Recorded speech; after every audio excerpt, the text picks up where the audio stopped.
Bulletin में सबसे पहले बात करेंगे कोरोना की। मुल्क में गुज़श्ता 24 घंटों के दौरान कोरोना से मजीद 92 अफराद इंतकाल कर गए। मजीद 2028 अफराद में कोरोना वायरस की तस्दीक हुई। NCOC के मुताबिक गुज़श्ता रोज़ 51,523 टेस्ट किए गए। मुस्बत केसेस की शरह 4% के करीब रही। कराची में 24 घंटों के दौरान कोरोना केसेस की शरह 12.5% के करीब रही। 4,978 टेस्ट किए गए। 620 अफराद में वायरस की तस्दीक हुई। महकमा सेहत सिंध के मुताबिक हैदराबाद में 967 टेस्ट में से 36 केसेस मुस्बत आए। मुस्बत केसेस की शरह 3.7% रही। सिंध के दीगर इलाकों में मुस्बत केसेस की शरह 3.97% रही। सिंध में मजमूई तौर पर 11,284 टेस्ट किए गए।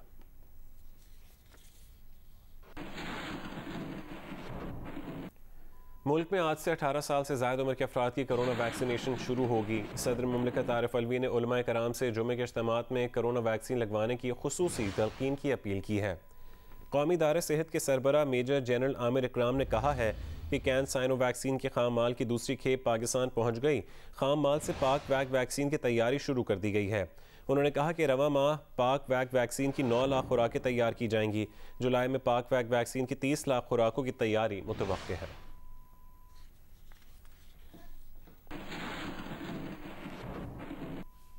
मैट्रिक और इंटर के इम्तहानात में तलबा को रिलीफ मिल गया। सिर्फ इख्तियारी मज़ामीन के इम्तहानात देना होंगे, बाकी मज़ामीन का इम्तहान नहीं लिया जाएगा। वज़राए तालीम के इजलास के बाद वफाकी वज़ीर तालीम शफ़क़त महमूद की प्रेस कॉन्फ्रेंस। कहा इम्तहानात 10 जुलाई के बाद होंगे। 9वीं 10वीं का इम्तहान जो है वो 4 मज़ामीन में होगा, बाकी जो मज़ामीन है उनमें नहीं होगा। इलेक्टिव सब्जेक्ट्स और मैथमेटिक्स। 11वीं 12वीं का जो इम्तिहान है वो सिर्फ इलेक्टिव सब्जेक्ट्स में होगा।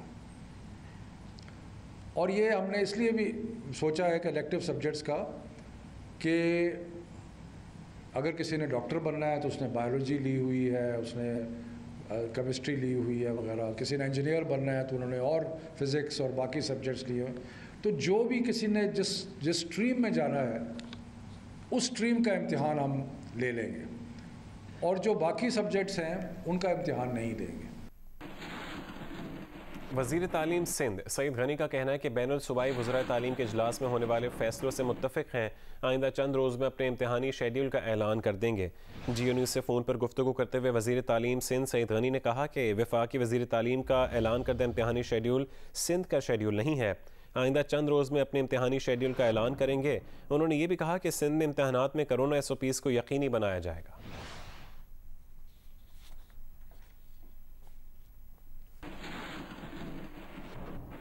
और अब बात मौसम की। इस्लामाबाद में गुज़श्ता रात और आज सुबह सवेरे तेज़ हवाओं के साथ बारिश और यालाबारी।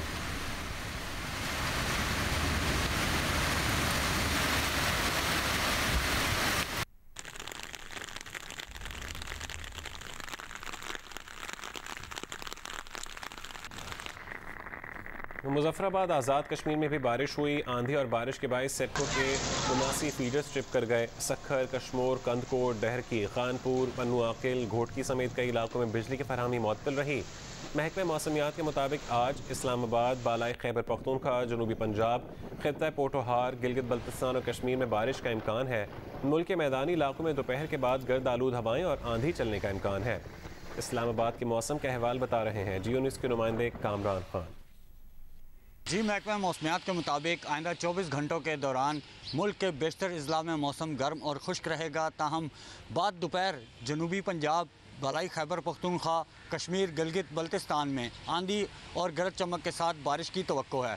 इस्लामाबाद के मौसम की हम बात करें तो गुज़श्ता रात इस्लामाबाद में तेज़ हवाओं के साथ और आंधी भी चली है। इसके अलावा आपको बताएं कि शदीद बारिश हुई है, जिसके बाद मौसम काफ़ी खुशगवार हो गया है। अभी सुबह के औकात में भी हल्की हल्की ठंडी हवाएं चल रही हैं और साथ साथ बारिश भी हो रही है। महकमा मौसमियात का कहना है कि आइंदा 24 घंटों के दौरान इस्लामाबाद में मज़ीद बारिश होने का भी इम्कान है। जी, कोयटा शहर में सफाई की सूरत हाल अबतर है। पौश इलाके खोजक रोड पर भी कचरे के ढेर नजर आते हैं। तफसीलात बताएंगे कोयटा से GO न्यूज़ के नुमाइंदे शहाब उमर। आज इस वक्त में मौजूद हूँ शहर के वस्ती इलाके खोजक रोड पे, जहाँ पे सफाई की सूरत अबतर है और हम देख सकते हैं कि रोड किनारे एक बड़े हिस्से पर यहाँ पे जो कचरा गंदगी फैला हुआ है। बू और ताफुन की वजह से यहाँ पे जो शहरी गुजरते हैं उन्हें काफ़ी मुश्किलात का सामना रहता है। इलाका मकीनों का यही कहना है कि यहाँ पे जो सफाई के हमलाए हैं वो काफ़ी हफ्ते गुजर जाते हैं, वो यहाँ पे दिखाई नहीं देते और कचरा यहाँ पे मौजूद रहता है, जिससे उन्हें मुश्किलात का सामना है। न सिर्फ खोजक रोड बल्कि शहर के मुख्तलिफ इलाके शामिल हैं, जिनमें पटेल रोड, आरिफ रोड और मुहलिका जो गलियां हैं, दीगर इलाके हैं, वहाँ पर भी यही सूरत हाल है। में फील्ड ट्रेनिंग एरिया का दौरा किया। ISPR के मुताबिक आर्मी चीफ को तस्कीर जबल मश्क पर ब्रीफिंग दी गई। मश्क का मकसद फॉर्मेशंस की ऑपरेशन तैयारियों को बेहतर बनाना है। आर्मी चीफ ने फॉर्मेशंस की जंगी तैयारियों पर इत्मीनान का इजहार किया। आर्मी चीफ ने मशकों में शरीक फौजियों के जज्बे और महारत को सराहा। आर्मी चीफ ने कहा कि कसीरुल जहती खतरात का मौसर जवाब देने के लिए सख्त तरीन ट्रेनिंग और ऑपरेशनल ड्रिल की मुसलसल मश्क लाजमी होती है।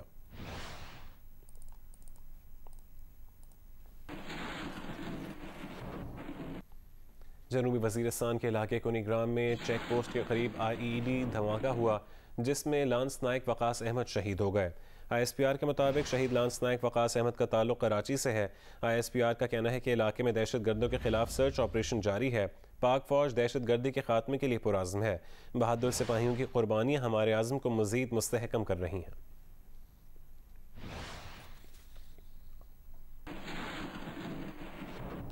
साबिक वज़ीर आज़म नवाज शरीफ और मरीम नवाज के तर्जुमान मोहम्मद ज़ुबैर का कहना है कि शहबाज शरीफ का नाम ECL से निकलवाने के लिए कानूनी मुशावरत जारी है। ऐसा समझना गलत होगा कि नवाज शरीफ ने शहबाज शरीफ को लंदन आने से मना कर दिया। उन्होंने ये बात GO न्यूज़ के प्रोग्राम आज शाहज़ेब खानज़ादा के साथ में गुफ्तगू करते हुए कही। नाम ECL में तौहीन अदालत की दरख्वास्त भी वापस, बाहर जाने का इरादा भी नहीं है। क्या नवाज शरीफ साहब ने वाज़ेह पैगाम दे दिया, क्योंकि आप उनके तर्जुमान भी हैं, कि जी मुज़ाहिमत से ही मुफाहमत का रास्ता निकलेगा, तो मुझे आके मनाने की ज़रूरत नहीं है, मेरे पाँव पड़ने की ज़रूरत नहीं है। ECL में से नाम हटाने के लिए हमारे लॉयर्स ज़ाहिर है उसको रिव्यू कर रहे हैं, उसके लीगल पॉइंट्स के हवाले से और पॉलिटिकल एस्पेक्ट से भी हमें देखने की ज़रूरत है, और फिर वो जाएंगे। तो वो उसका कोई ताल्लुक़ नहीं है कि जी नवाज शरीफ साहब ने उनको मैसेज दे दिया है कि आपको आने की ज़रूरत नहीं, क्योंकि याद रखें शाहज़ेब, शहबाज शरीफ साहब जा रहे थे एसेंशली अपने इलाज के लिए, जिसके लिए उनको हर साल जाना पड़ता है। क्या ये फैसला हो गया है कि मुज़ाहिमत से ही मुफाहमत का रास्ता निकलेगा? पार्टी में इस बात पर कंसेंसस है या नहीं है? ये तो बड़ी सिंपल सी बात है, और उसको एक्सप्लेन भी किया था, मेरा ख्याल है मरियम नवाज साहिबा ने बड़े अच्छे तरीके से एक्सप्लेन किया था कि जिसको हम कहते हैं power talks to power. Shehbaz Sharif साहब ने तो सबसे ज़्यादा सफ़र किया, 2 दफ़ा जेल जा चुके हैं विदाउट एनी रीज़न। हम मुज़ाहिमत की पॉलिसी करेंगे अगर हमारे साथ ज़्यादती होगी, और हमारे साथ ज़्यादती हुई है, केसेस बने, रेफरेंसेस बने, जेलों में डाला गया, तो हम जाहिर सी बात है हम घर में बैठ के तो एहतजाज नहीं करेंगे, हम उसका मुजाहरा करेंगे, हम वो हर फोरम इस्तेमाल करेंगे जो हमें आइन इजाज़त देता है। मुस्लिम लीग नून के रहनुमा मिफ्ता इस्माइल ने ऐलान किया कि मुस्लिम लीग नून आने वाले बजट पर सीनियर क़यादत के हमरा आज सेमिनार मुनक़िद करेगी। उन्होंने कहा कि वज़ीर आज़म इमरान खान के वज़रा की पॉलिसीज़ की वजह से मईशत कमज़ोर हुई। एक सहाफ़ी ने सवाल किया कि मईशत तबाह हो गई तो आपकी कंपनी ने इस साल दुगना मुनाफा कैसे कमाया? तो मिफ्ता इस्माइल ने कहा कि उसका मुल्की मईशत से क्या ताल्लुक़। नफ़ा या नुकसान बढ़ गया है नहीं, उसका इससे मुल्क की हालत से कोई ताल्लुक नहीं है मेरे भाई। तो मैं बता दूं, ताजिकिस्तान के सदर के दौरे पाकिस्तान के मौके पर पाकिस्तान और ताजिकिस्तान के दरमियान मुख्तलिफ शोबों में ताउन के 11 मुआहदों और मफाहमत की एक यादाश्त पर दस्तखत किए गए। ताजिक सदर का तैयारा पाकिस्तानी फ़ज़ाई हदूद में दाखिल होते ही पाक फ़ज़ाइया के GF-17 तैयारों ने मेहमान का इस्तकबाल किया। ताजिक सदर इमाम अली रहमान ने सदर पाकिस्तान आरिफ अलवी से मुलाकात की। सदर मुमलिकत ने कहा फ्लैगशिप कासा 1000 ट्रांसमिशन लाइन मंसूबे की जल्द अज जल्द तकमील ज़रूरी है। दोनों रहनुमाओं ने अफगानिस्तान में अमन और इस्तेहकाम को फ़रोग देने के लिए कोशिशें करने का अज़म किया। ताजिक सदर ने वज़ीर आज़म इमरान खान से भी मुलाकात की। मुलाकात में 2 तरफ़ा ताउन, खत्ते और बाहमी दिलचस्पी के उमूर पर तबादला ख्याल किया गया। वफूद की सतह पर मुज़ाकरात में दोनों ममालिक का माशी ताल्लुकात बढ़ाने पर भी जोर दिया गया। पाकिस्तान और ताजिकिस्तान के दरमियान इंटरनेशनल रोड ट्रांसपोर्ट, दोनों मुल्कों के तालीमी इदारों और ताजी तंजीमों के दरमियान मुआहदे किए गए। दोनों मुल्कों में करप्शन की रोकथाम में ताउन के लिए मुफाहमत की याददाश्त पर भी दस्तखत किए गए। सदर ताजिकिस्तान से वज़ीर ख़ारजा शाह महमूद कुरैशी ने भी मुलाकात की। पैमरा के 600 से ज़्यादा मुलाजमीन ने Pakistan media development authority ordinance के मुसव्वदे को मुस्तरद कर दिया है। पैमरा मुलाजमीन ने अपने ख़त में कहा है कि पैमरा और दीगर इदारों के होते हुए किसी नई अथॉरिटी की ज़रूरत नहीं है। पैमरा के 600 से ज़्यादा मुलाजमीन ने वजारत इत्तलात को भेजे गए ख़त में कहा है कि नए ऑर्डिनेंस से पैमरा के 650 मुलाजमीन का मुस्तकबिल ख़तरे में पड़ गया है। पैमरा ने आज तक वफाकी हुकूमत से एक पैसा नहीं लिया। पैमरा मुलाजमीन के ख़त के मुताबिक मुजवज़ा ऑर्डिनेंस जारी होने से रेगुलेटरी निज़ाम की खुद मुख्तारी मुकम्मल तौर पर ख़त्म हो जाएगी। वफाकी हुकूमत नए इदारे बनाने के बजाय पैमरा को बाइख्तियार बनाए।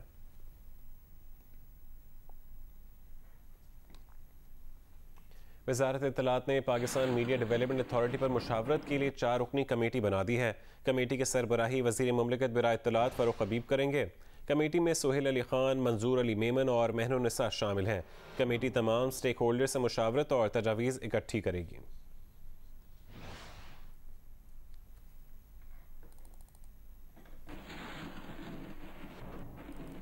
खेल के मैदान से खबर दें, पाकिस्तान सुपर लीग के मैचेस का आगाज़ कब से होगा ये फैसला तो अभी तक ना हो सका, लेकिन खिलाड़ियों के मैदानों में वापसी शुरू हो गई है। अबू धाबी में इब्तदाई करंतना मुकम्मल करने वाले खिलाड़ियों ने ट्रेनिंग के लिए शेख ज़ैद स्टेडियम का रुख किया। PSL बकिया मैचेस के लिए इस्लामाबाद यूनाइटेड और लाहौर कलंदर्स की टीमों में शामिल खिलाड़ियों ने प्रैक्टिस सेशन किया। शेख ज़ैद स्टेडियम में दोनों टीमों के खिलाड़ियों ने तकरीबन 3 घंटा ट्रेनिंग की। खिलाड़ियों को मैदान में आने का ये मौका 7 दिन कमरों में महदूद रहने के बाद ही मुयसर आया। ट्रेनिंग बायोसिक्योर माहौल में हुई और इसमें बाहर के किसी शख्स का दाखिला मुमकिन न था। खिलाड़ियों ने मुख्तलिफ ड्रिल्स की और खुद को कंडीशन से हम आहंग करने की कोशिशों का आगाज किया। पाकिस्तान सुपर लीग के मैचेस का शेड्यूल का ऐलान अभी होना बाकी है। PCB की ख्वाहिश है कि इन मैचेस का आगाज 7 जून से कर दिया जाए। कोयटा ग्लैडिएटर्स के West Indian allrounder Andre Russell का कहना है कि PSL में उनकी टीम फाइनल में पहुंचने की हर मुमकिन कोशिश करेगी। टीम की जीत के लिए जो मुमकिन हो सका वो करेंगे। जियो न्यूज़ के नुमाइंदे फैजान लाखानी को दिए इंटरव्यू में उन्होंने कहा कि PSL दुनिया की टॉप लीग्स में से एक है। Obviously, my target is to do as best I can, to contribute to the team in whatever way I can, whether it's, with the bat or with the ball or in the field. I haven't played PSL for a few years now, and I'm actually excited to be taking part in this tournament. It's at the top, to be honest. And each teams have proper bowlers, have proper local domestic players. So with international players coming in to add to that strength of good domestic players, I just think it makes the league even tougher. Once we get a good start here, we definitely can build up momentum.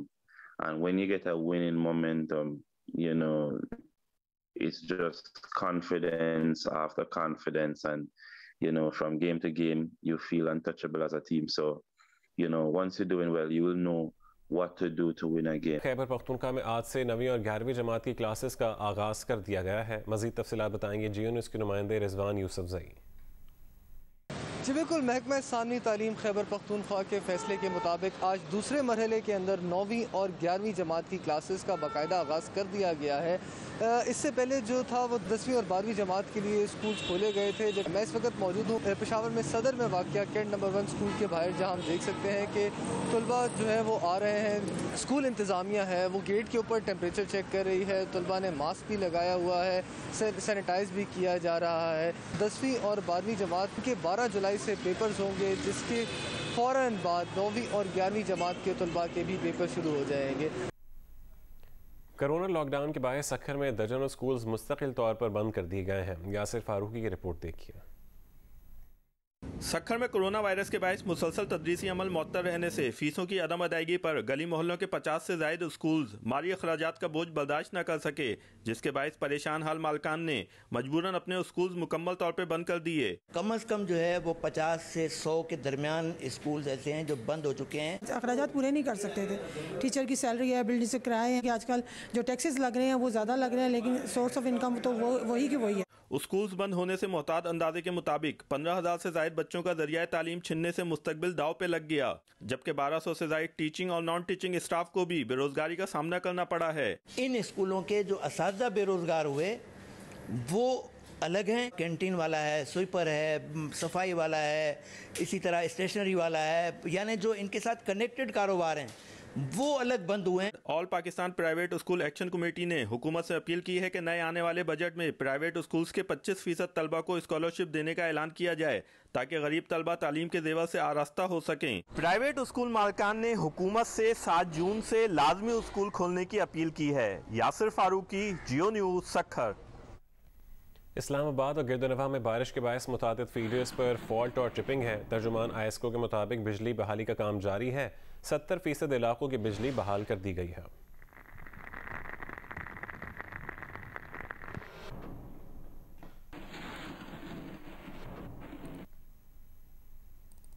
बन्नू में शदीद गर्मी और load shedding से तंग शहरियों ने शमसी तवानाई से चलने वाली अशिया खरीदना शुरू कर दी हैं। मजीद तफसीलात बताएंगे बन्नू से मंजूरुद्दीन। जी, बन्नू में शदीद गर्मी और लोड शेडिंग से तंग आकर लोग शमसी तवानाई से चलने वाली एशिया खरीद रहे हैं। शहरी इलाकों में शदीद गर्मी से ट्रांसफार्मर ओवरलोड होने की वजह से ट्रिप हो रहे हैं, जिसकी वजह से बिजली की आंख मचोली जारी है, बल्कि बिजली से चलने वाली कीमती अशिया भी जल गई हैं। दूसरी तरफ मुजाफात में तो बिजली का बुरा हाल है। 24 घंटों में बमुश्किल 4 घंटे भी बिजली नहीं होती। मजबूरन लोगों ने शमसी तवानाई का सहारा ले लिया है, जिसमें ज़्यादा तादाद 12 वोल्ट से चलने वाली एशिया की है। शायद ही बन्नू का कोई ऐसा घर ना हो जिस पर शमसी प्लेटें नस्ब ना हों।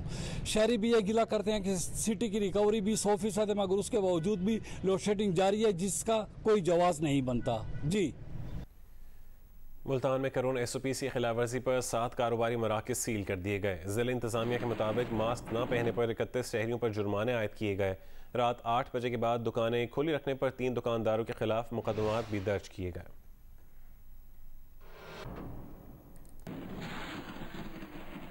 फैसलाबाद के मुख्तलिफ इलाकों में दुकानों पर फिलिंग पंप लगाकर पेट्रोल फरोख्त करने का गैर कानूनी धंधा फैलता जा रहा है, जबकि इंतजामिया मिनी पंप माफिया के सामने बेबस नजर आ रही है। इरफानुल्लाह की रिपोर्ट देखिए। छोटी सी दुकान में पेट्रोल फिलिंग मशीन लगाकर इसे मिनी पंप की शक्ल देने का गैर कानूनी कारोबार इस वक्त फैसलाबाद के गली मोहल्लों में तेजी से फैल रहा है। ये मिनी पंप गैर मियारी और कम मिकदार पेट्रोल फरोख्त करके शहरियों को लूट रहे हैं, जबकि किसी भी वक्त छोटी सी चिंगारी यहाँ मौजूद पेट्रोल में आग भड़काकर बड़ा नुकसान कर सकती है। जनाब ये जगह जगह जड़ियाँ पेट्रोल ਦੀਆਂ ਮਸ਼ੀਨਾਂ ਲੱਗੀਆਂ ਜੇ ਇਹ ਤੁਸੀਂ ਵੇਖਿਆ ਹੁਣੀ ਚੰਦ ਦਿਨ ਪਹਿਲਾਂ ਕਿ ਆ ਝੰਡਾ ਪੀ ਇੱਕ ਦੁਕਾਨ ਛੜੀ ਆ ਉਹਦੇ ਨਾਲ ਉਹ ਵਿਚਾਰੇ ਨਾਲ ਦੀ ਦੁਕਾਨ ਤਬਾਹ ਹੋ ਗਈ। ਇਹ ਜਿਹੜੇ ਜਨਾਬ ਮਹੱਲਿਆਂ 'ਚ ਗਲੀਆਂ ਦੇ ਵਿੱਚ ਗਲੀਆਂ ਦੇ ਰੋਡਾਂ ਦੇ ਉੱਤੇ ਆ ਮਿਨੀ ਪੰਪ ਲਾ ਕੇ ਬੈਠੇ ਆ, लिहाजा ये नुकसानदेह है। जिली इंतजामिया का कहना है कि गैर कानूनी पेट्रोल फिलिंग मशीनें लगाने वालों के खिलाफ कार्रवाइयाँ जारी हैं। हमने जो है इन पे सख्ती की भी है और हमारी टीमें जो हैं शहर के मुख्तलिफ हिस्सों में जो है वो रोज़ाना की बुनियाद पर जो है कार्रवाइयाँ कर रही हैं। जिली इंतजामिया के दावों के बावजूद पेट्रोल की गैर कानूनी फरोख्त का फैलता हुआ कारोबार शहरियों के लिए इंतहाई तशवीश का बायस है। कैमरामैन अली असलान के साथ इरफानुल्लाह, जियो न्यूज़, फैसलाबाद। 15 साल बाद धावलनगर जंक्शन से समासट्टा तक रेलवे ट्रैक का मुरम्मती काम शुरू कर दिया गया। मजीद तफसीलात बताएंगे जियो न्यूज़ के नुमाइंदे फाहद शफीक। मैं इस वक्त बहावन नगर जंक्शन पर मौजूद हूँ, जिसकी उम्र 1 सदी से भी ज़्यादा है, लेकिन पिछले 15 सालों में यहाँ कोई ट्रेन ना आई है और ना गई है, क्योंकि ट्रैक जो है वो बदहाली का शिकार था। ये ट्रैक जो है ये अमरुका से स्टार्ट होता है और समासट्टा बहावलपुर तक जाता है। आज इस ट्रैक की मुरम्मत का काम शुरू हो चुका है और बहावन नगर की आवाम जो है वो खुशी का इज़हार कर रही है, क्योंकि उनका कहना है कि यहाँ पर तिजारत की जो मौके हैं वो ज़्यादा मिलेंगे और तिजारत आसानी से की जा सकेगी। फिर आवाम जो सफरी मुश्किलात का जिन्हें सामना है उन्हें आसानी पैदा होगी कि वो यहाँ बहावन नगर से बहावलपुर का सफ़र कर सकें और अमरुका से लेकर और समासट्टा तक, जिसमें बहावन नगर, चिश्तियाँ, मिचनाबाद, मंडी सादतगंज ये ट्रैक आता है। यहाँ पर जितनी भी आबादी है वो इससे मुस्तफ़ीद हो सकेगी और ये काम जो है मुरम्मत का वो तेज़ी से जारी है। गिलगित में बच्चों के लिए 3 रोज़ा अदबी मेला सजाया गया है। सादत अली मुजाहिद तफसीलात बता रहे हैं। महकमा तालीम गिलगित बल्तिस्तान और इदारा तालीम व आगही के ज़ेर एहतमाम मुख्तलिफ निजी व सरकारी इदारों के इश्तराक व ताउन से मुनक़िद होने वाले 3 रोज़ा अदबी मेले का इफ्तिताह chief secretary GB captain retired Mohammad Asif ने किया। इस फेस्टिवल के इनेकाद का मकसद कोरोना की तीसरी लहर के बाद स्कूलों के खुलने का जश्न मनाना और तवील अरसे बाद वापस आने वाले बच्चों को खुशामदीद कहना है। मेले में तलबा व तालिबात, स्पेशल बच्चों और इनके वालिदैन और हुनरमंद ख़वातीन की बड़ी तादाद के अलावा कौमी हीरो मोहम्मद अली सतपारा के फर्जंद साजिद सतपारा भी शरीक हैं।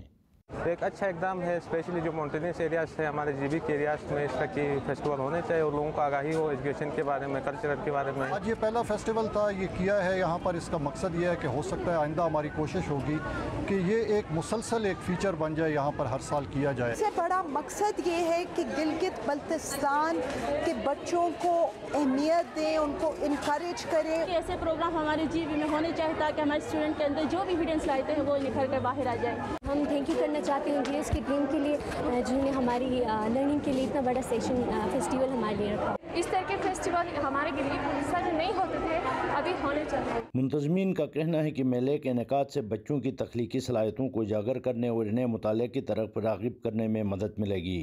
कैमरामैन ज़ुहैब अख्तर के साथ सादत अली मुजाहिद, जियो न्यूज़ गिलगित।